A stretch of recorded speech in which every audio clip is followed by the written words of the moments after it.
A professor got fired. A court said that's illegal. The university brought him back and then fired him again. And somehow this is perfectly legal in Texas. Make it make sense. In my last video, I showed you what constitutional leadership looks like. Now let me show you what happens when universities have the backbone of a wet noodle. Here's what's actually happened versus what went viral, because context apparently doesn't seem to matter anymore. Dr. Thomas Alter was speaking at a socialist conference. I know. I'm already triggering half of Texas, I'm sure. He was actually criticizing insurrectional anarchists, questioning whether their tactics were effective. But here's the part that went viral. He asked, quote, "Without organization, how can anyone expect to overthrow the most bloodthirsty, profit-driven, mad organization in the history of the world, that of the United States?" End quote. Sounds scary, right? Except they cut out the part where he was literally arguing against violent tactics. But who needs context when you've got a good rage bait clip, you know? So here's the timeline that should terrify anyone who believes in due process. September 10th, university fires Alter based on the viral clip. No investigation, no due process, just you're fired because Twitter got mad.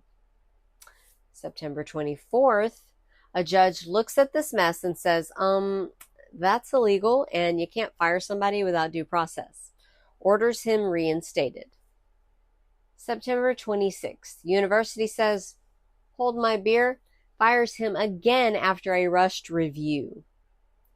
Because apparently when a court tells you you're violating constitutional rights, the solution is just do it again but faster. Where have we seen that before? This is what I call preemptive compliance. Giving up before you're even forced to do it.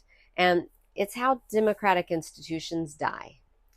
The university didn't fire Alter because the law required it. They fired him because they were scared of political pressure. That's not leadership. That's straight up cowardice. And here's the thing that should worry everyone.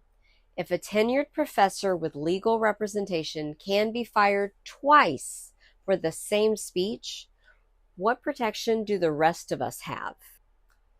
Spoiler alert, not much if institutions keep surrendering before the fight even starts. And this isn't just happening at Texas State. Oh no, this is a pattern. At Texas A&M, Governor Abbott tweeted that a professor should be fired for teaching content about gender identity. The university said, "Yes, sir, right away, sir," even though no law prohibited what she was teaching. Go check. When politicians can fire professors with social media posts, we've already lost that separation between government and educational institutions. But sure, we can keep pretending this is about protecting students and not about controlling what adults can learn, because they are adults in higher education. That's who we're restricting. Adult citizens. This is how authoritarian capture works. Not through dramatic government takeovers, but through quiet institutional surrender to fear.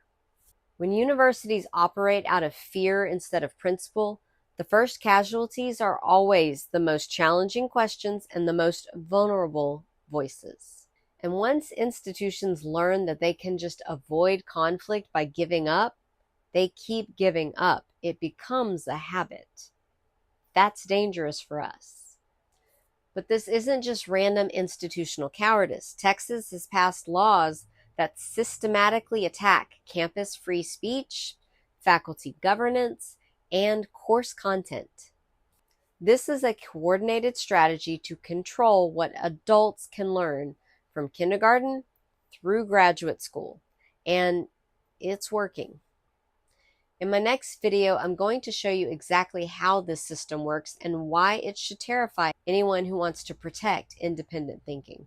Follow me for the next video because we're building a community of people who understand that constitutional rights are like muscles. Use them or lose them.